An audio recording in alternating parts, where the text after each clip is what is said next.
Bismillahirrahmanirrahim. Assalamualaikum warahmatullahi wabarakatuh. Alhamdulillahi rabbil alamin. Wassalatu wassalamu ala ashrafil anbiya'i wal mursalin. Nabiyyina Muhammadin wa ala alihi wa sahbihi ajma'in.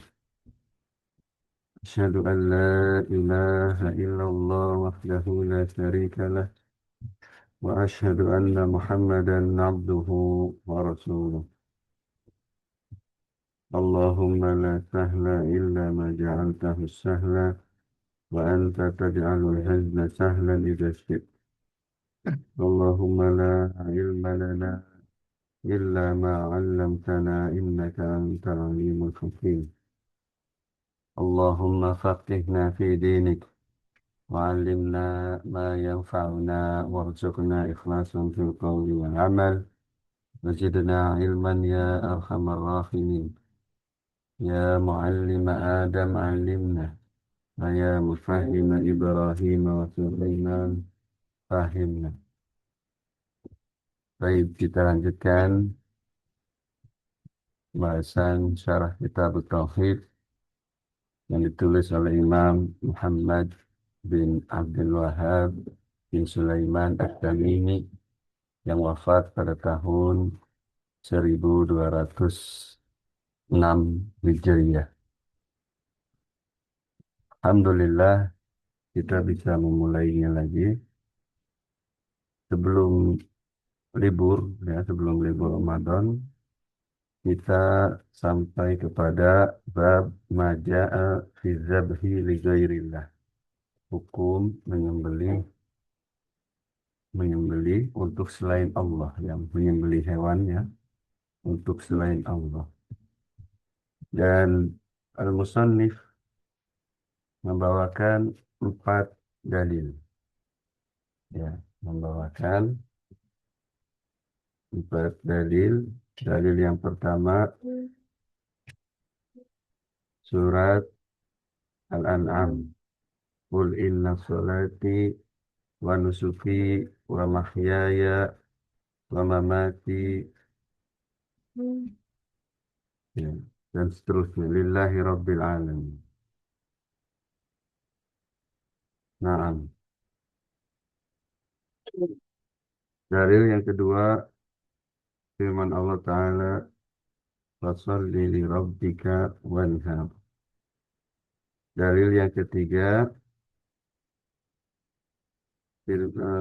ya, hadis Nabi SAW, la'anallahu man zabaha li ghairillah.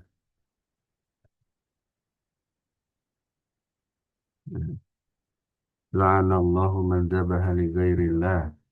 Allah melaknat orang yang menyembelih untuk selain Allah. Allah melaknat, la'anallahu man la'ana walidayhi. Orang yang melaknat orang tuanya. La'anallahu man awa muhdisan. Allah melaknat orang yang melindungi pelaku bid'ah. La'anallahu man ghayyara manaral ard. Ghayyara manaral ard. Allah melaknat orang yang merubah batas tanah. Lalu dalil yang keempat, Nabi SAW bersabda, ya, bahwasanya dakhalal jannata rajulun fi dzubab. Ada seorang yang masuk surga karena lalat, wa dakhalan nara rajulun fi dzubab. Ada orang yang masuk neraka karena lalat. Ya, sudah diterangkan pada pertemuan sebelumnya. Tsumma qala al-musannif rahimahullah fihi masail. Dalam bab tadi ada beberapa masail, yang faidah. Al-ula, kata beliau, yang pertama, tafsiru qawli qul inna salati wa nusuki. Tafsir firman Allah dalam surat Al-An'am ayat 162, tafsir ucapan Allah Subhanahu wa taala, firman Allah, inna sholati wa nusuki, yaitu bahwasanya yang dimaksud nusuk di sini adalah sembelihan. Ya, yang dimaksud nusuk adalah sembelihan. Asaniyah, masalah yang kedua, tafsiru qawlihi fasalli li rabbika wanhar. Pada surat Al-Kautsar ayat 2. Firman Allah, fasalli li rabbika wanhar. Maka salatlah dan menyembelihlah untuk Rabbmu. Yang dimaksud wanhar adalah berkurban. Menyembelih untuk Rabb. As-salitsah, masalah yang ketiga, al-bada'atu bil la'nati min man zabaha li ghairillah. Nabi SAW ketika melaknat, ya ketika membacakan la'anallahu man zabaha li ghairillah dan seterusnya, Nabi memulainya dengan Allah melaknat orang yang menyembelih untuk selain Allah. Menunjukkan bahwasanya yang pertama kali disebut itu yang paling besar. Ya. Ar-rabi'ah, yang keempat, la'nu man la'ana walidayhi. Terlaknatnya orang yang melaknat kedua orang tuanya. Wa minhu, di antara bentuknya, antal ana walidayyi rajuli fayal'ana walidayka. Di antara bentuknya, engkau melaknat orang tua seseorang, lalu seorang itu membalas dengan melaknat orang tuamu. Nah, ini sama saja dengan melaknat kedua orang tua kita. Pada zaman itu, zaman sahabat, ketika Nabi bersabda, la'anallahu man la'ana walidayhi. Pada zaman itu, para sahabat bingung. Kok ada orang yang melaknat kedua orang tuanya? Ya. Makanya para sahabat bertanya, ya Rasulullah, masa ada gitu kan? Masa ada orang yang melaknat kedua orang tuanya? Karena pada zaman itu susah, nggak ada orang yang melakukan itu.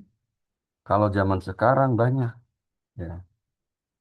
Kalau zaman sekarang banyak orang yang melaknat kedua orang tuanya. Bukan hanya melaknat, ya. Bahkan menyiksa kedua orang tuanya atau bahkan menghilangkan nyawa kedua orang tuanya. Banyak zaman sekarang itu. Ya.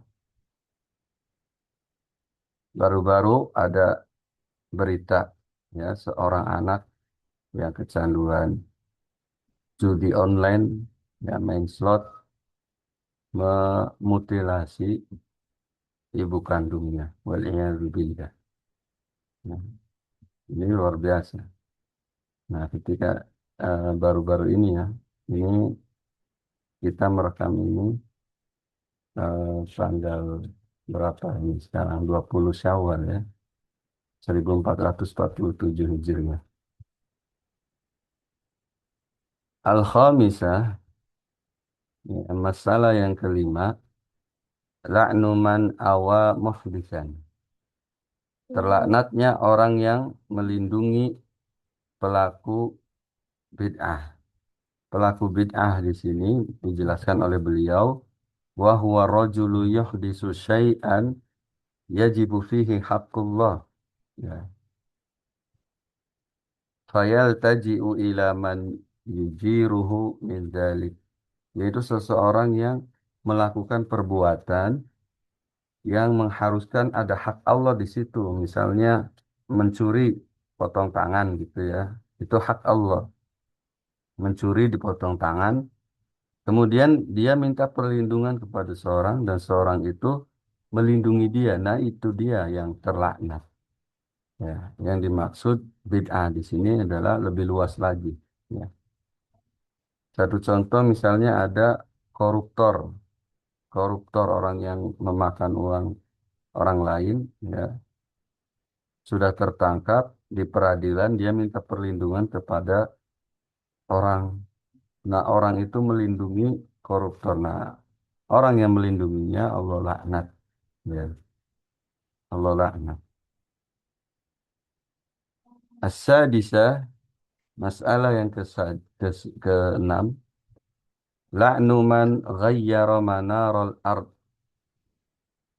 wahiyal marasimul lati tufarriqu baina haqqika minal ardi wa haqqi jarika fatugayyiruha bitaqdimi bitaqdimin au takhirin. Terlaknatnya orang yang merubah batas-batas tanah. Orang yang merubah batas tanah ya. Kan ada batasnya ya, tanah. Ini tanah si fulan, ini tanah si fulan. Ya.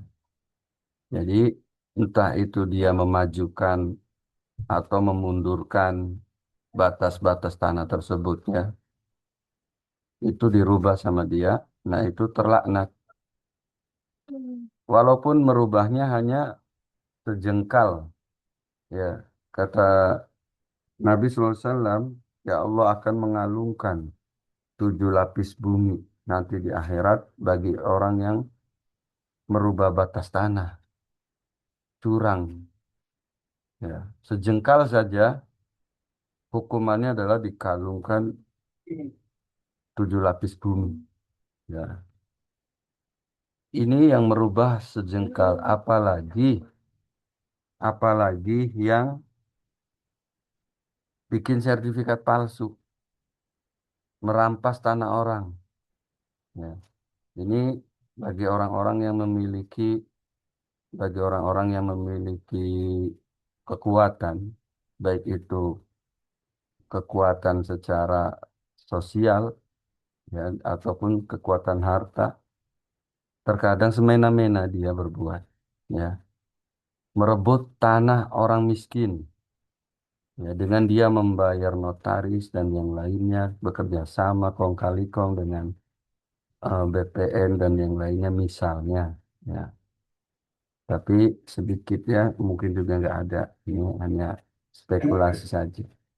Jadi kalau merubah sedikit saja batas tanah, hukumannya luar biasa, apalagi bikin sertifikat palsu, mengambil tanah orang lain. Ya, wallahu alam bishawab. Ya.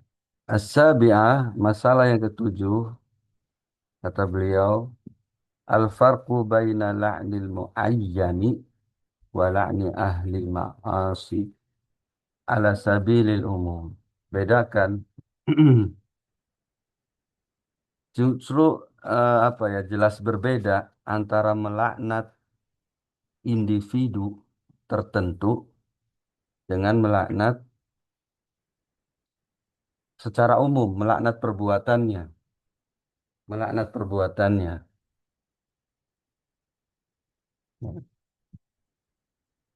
Jadi jelas berbeda. Yang tidak boleh adalah melaknat individu tertentu. Ya, orang yang masih hidup itu tidak boleh dilaknat. Ya, tapi Nabi SAW di sini melaknat melaknat perbuatannya. Ya, orang yang melakukan perbuatan itu. Itu. Jadi melaknat ahlul maksiyah ala sabilil umum. Ya. Secara umum tidak boleh melaknat orang yang masih hidup secara orang tertentu gitu. Dilaknat tidak boleh. Meskipun dia orang kafir, meskipun orang tersebut sangat jahat, ya, membunuh banyak nyawa kaum muslimin, misalnya. Tidak boleh kita mengatakan laknatullah selama dia masih hidup. Tidak boleh. Ya, membunuh satu kaum muslimin saja itu dosanya luar biasa. Ya. Apalagi ribuan kaum muslimin yang dibunuh. Nah, meskipun demikian, kita tidak boleh melaknatnya. Karena Sofwan dulu itu memerangi Rasulullah SAW di Perang Badar. Ya. Di mana kalau pasukan kaum muslimin di situ kalah, sudah tidak ada Islam lagi. Ya. Kejahatan apa yang lebih kejam daripada kaum Quraisynya waktu itu Sofwan ingin menghapuskan Islam dari dunia ini, dari muka bumi ini. Itu pun nggak boleh dilaknat. Ya. Ketika Nabi SAW terluka, ya, di perang Uhud, beliau terluka, kemudian beliau mengatakan tidak akan beruntung orang yang melukai nabinya. Maka Allah tegur langsung. Ya, laisa laka minal amri syai'. Ini bukan urusan kamu, wahai Muhammad. Ya. Menentukan orang tidak beruntung itu bukan urusan kamu. Ya. Karena itu setelah itu dia masuk Islam dan keislamannya bagus. Jadi tidak boleh melaknat. Meskipun orang kafir, meskipun dia sangat jahat. Ya. Kalau sekarang misalnya ada di belahan bumi sana negara yang memerangi kaum muslimin, membunuh kaum muslimin, ya itu pun tidak boleh dilaknat. Abu Hurairah meriwayatkan bahwasanya dahulu ada ahli maksiat dan ahli ibadah. Ya, ada ahli maksiat dan ahli ibadah. Ahli ibadah tersebut selalu memperingatkan kepada ahli maksiat untuk taubat, segeralah bertobat. Ya, jangan berbuat maksiat lagi. Kemudian ahli maksiat mengatakan, udah urus saja dirimu, jangan urusin saya. Ya, sampai ahli ibadah itu mungkin merasa kesal, akhirnya dia mengeluarkan kata-kata yang tidak pantas. Kata dia, demi Allah, Allah tidak akan mengampunimu. Seperti itu. Maka Allah pun marah mendengar ucapan ahli ibadah itu, dan Allah matikan keduanya, lalu Allah bangkitkan ke hadapannya. Ya. Kata Allah, mana orang yang mengatakan bahwa saya tidak akan mengampuni fulan. Hari ini, detik ini saya ampuni fulan dan saya tidak ampuni dia. Jadi kebalik kondisinya, berbalik. Maka kata Abu Hurairah, dia celaka karena mulutnya. Hmm. Jadi laknat secara umum itu boleh. Seperti Allah melaknat orang yang membunuh kaum muslimin seperti itu. Tapi individu tertentu dilaknat itu nggak boleh. Ya. Allahu a'lam bishawab. ثم قال المصنف رحمه الله الثامنة yang kedelapan, ya, hadhihi al-qissatul azimah, ya, ini adalah kisah yang agung. Kisah apa itu? Wahia qissatul dzubab, yaitu kisah lalat. Ya.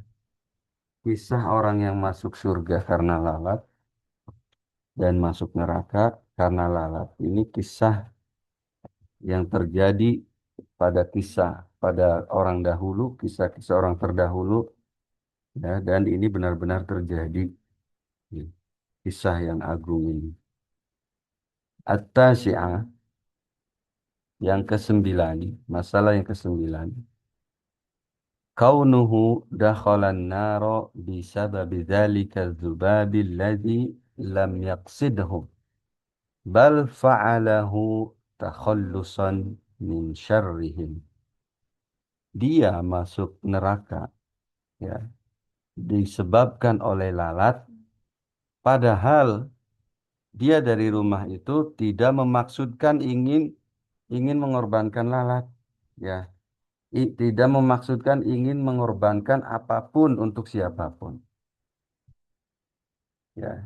Dari rumah itu dia tidak memaksudkan, ya. Dia melakukan itu tujuannya hanya ingin agar terbebas dari keburukan kaum itu yang menghadang, ya kan? Kaum yang menghadang yang mengatakan qarib walau dzubab, ya. Bertakorublah, berkorbanlah, gitu, ya. Dia hanya ingin menghindari keburukan mereka. Jadi nggak memaksudkan. Apalagi bagaimana dengan orang yang dari rumah sudah membawa kambing, membawa golok, sudah diniatkan ingin sedekah laut misalnya, atau ingin apa, untuk penunggu jalan tol misalnya mau bangun jalan tol, ya, harus ada kepala kambing misalnya. Nah, ini bagaimana dengan dia? Sedangkan orang yang tidak memaksudkan saja dia masuk neraka. Begitu maksudnya, ya. Itu. Apalagi orang yang memaksudkan. Dia memang niat, hmm, dari rumah. ثم قال المصنف رحمه الله العاشرة. Masalah yang ke-10, ma'rifatu qadri syirki fi qulubil mu'minin. Mengetahui kadar kesyirikan pada hati orang Islam, pada hati orang yang beriman. Ya, di dalam diri orang yang beriman. Maksudnya gimana? Kaifa sabara dzalika alal qatli. Dia saking jijiknya kepada kesyirikan sampai dia bersabar rela dibunuh. Ya. Walam yuwafiqhum ala talabihim. Ya, dia tidak setuju atas permintaan kaum tersebut untuk mengorbankan sesuatu. Ya.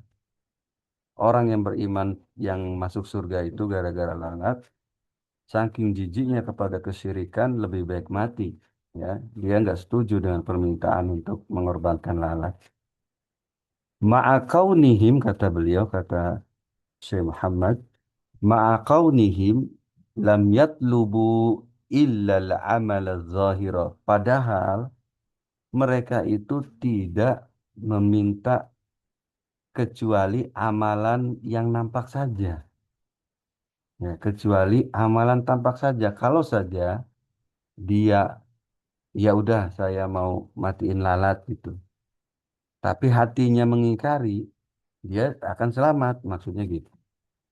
Tapi saking nggak maunya dia, ya, meskipun itu kesyirikan kecil, sangat-sangat kecil, dia nggak mau, dia lebih baik mati gitu. Kata para ulama, ini memang syariat sebelum Islam, memang demikian. Tidak ada uzur, kata para ulama. Syariat sebelum Islam demikian, nggak ada uzur. Ya. Di dalam Islam ada yang namanya darurat, seperti Ammar bin Yasir, ya, ketika disiksa oleh kaum Quraisy, ya, kaum kafir Quraisy, musyrikin Quraisy, sampai-sampai Ammar mengucapkan kekufuran, kalimat kufur. Wa qalbuhu mutmainnun bil iman, kata Allah. Tapi hatinya kokoh dengan keimanan di hatinya. Maka Ammar nggak kafir. Nah, dapat uzur. Ya. Ada yang mengatakan demikian. Tapi yang ingin dibahas di sini adalah bahwasanya dia tidak mau ada sedikit pun kesyirikan di dalam dirinya. Saya jadi ingat kisah Imam Ahmad bin Hambal ketika ditangkap oleh penguasa, ya, karena dia tidak mau mengakui Al-Quran makhluk. Ya. Padahal kondisinya sudah sangat darurat menurut ulama yang lain kondisinya sudah sangat darurat. Kalau tidak mengatakan hal itu, dicambuk, disiksa, bahkan banyak yang meninggal. Ya, ketika Imam Ahmad dibebaskan, badannya sudah penuh dengan luka-luka. Ya. Kemudian sahabatnya datang, Yahya bin Ma'in kalau tidak salah, datang menjenguk beliau di tahanan. Ya, sahabatnya mengucapkan salam, Imam Ahmad nggak menjawab salamnya. Kenapa? Karena sahabatnya tadi menganggap bahwa ini sudah darurat. Ya. Berdalil dengan kisah Ammar bin Yasir tadi. Lalu kata Imam Ahmad, kalau Ammar bin Yasir itu sudah Allah janjikan hatinya itu kokoh dengan keimanan. Tapi saya, siapa yang menjanjikan saya kokoh dengan keimanan, kata Imam Ahmad. Ya, ini luar biasa ya, sama dengan orang ini. Oleh karena itu, para ulama mengatakan kalau ya, jadi apa kata para ulama, Islam itu diuji pada masa Abu Bakar dan pada masa Imam Ahmad. Ya, kalau di masa Abu Bakar orang pada murtad tidak diperangi, maka pada murtadlah orang. Dan kalau di masa Imam Ahmad mengatakan Al-Quran makhluk, ya sudah nggak ada lagi orang yang memegang akidah yang benar. Seperti itu kata para ulama. Wallahu a'lam bishawab. ثم قال المصنف رحمه الله الحادية عشرة. Masalah yang ke-11. Annalladzi dakhalan nara muslimun. Bahwasannya yang masuk neraka karena lalat itu adalah seorang muslim. Mana dalilnya bahwa dia seorang muslim? Kata beliau, li'annahu law kana kafiran lam yakul dakhalan nara fi dzubab.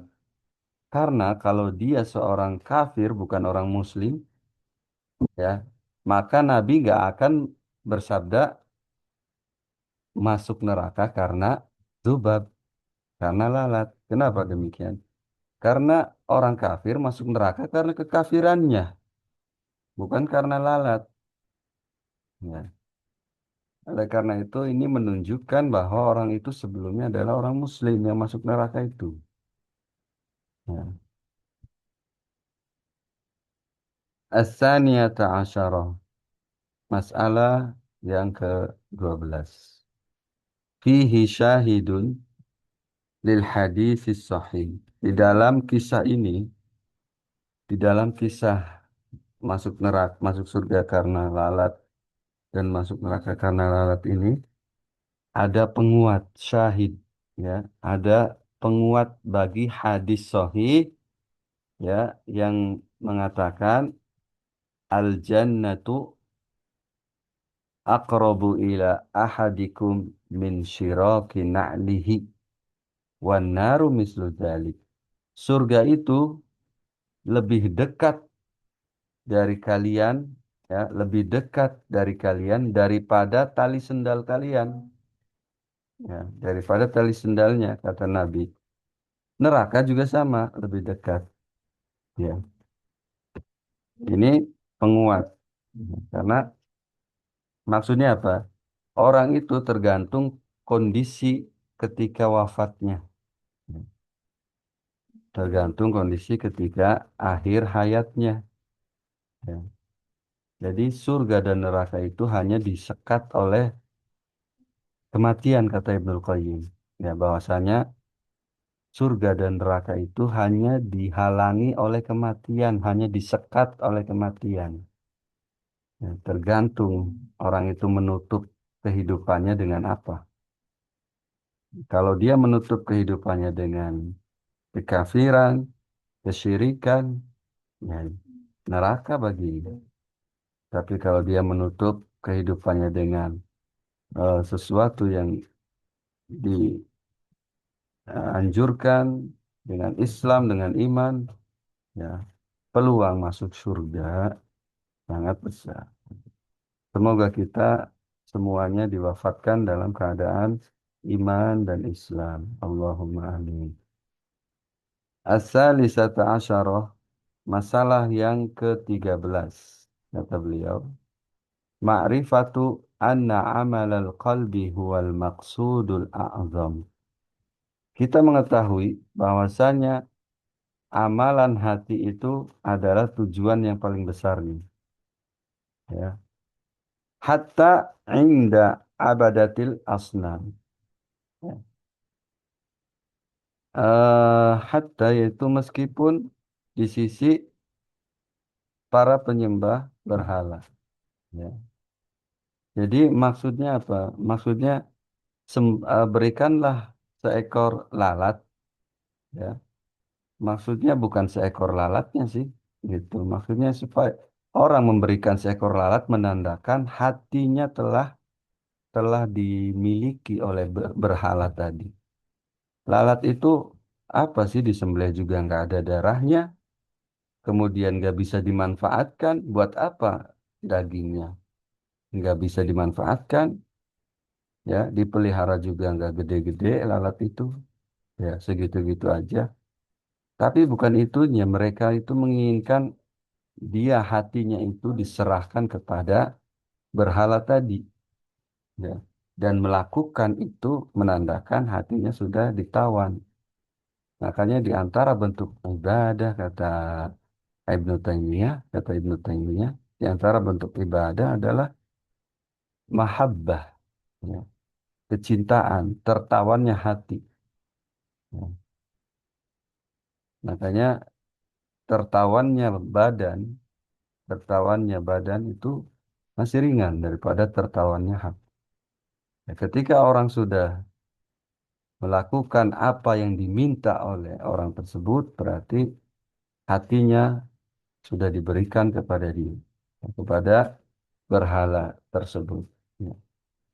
Wallahu a'lam bishawab. Nah, naktafi bihadzal qadar. Insyaallah taala kita akan melanjutkan pada pertemuan di pekan depan dan membahas tentang babu la yuzbahu lillahi bimakanin yuzbahu fihi li ghairillah. Tidak boleh menyembelih untuk Allah tetapi di tempat yang biasa di situ dilakukan penyembelihan untuk selain Allah. Ya. Tempat yang biasa di situ dilakukan pengorbanan untuk selain Allah. Ya. Wallahu a'lam bishawab, kurang dan lebihnya mohon dimaafkan. Nas'alullah ta'ala an yu'allimana mimma yanfa'una wa an yanfa'ana bima 'allamana innahu waliyyu dzalika qadiru alaih. Subhanaka Allahumma bihamdik asyhadu an la ilaha illa anta astaghfiruka wa atubu ilaik. Wassalamualaikum warahmatullahi wabarakatuh.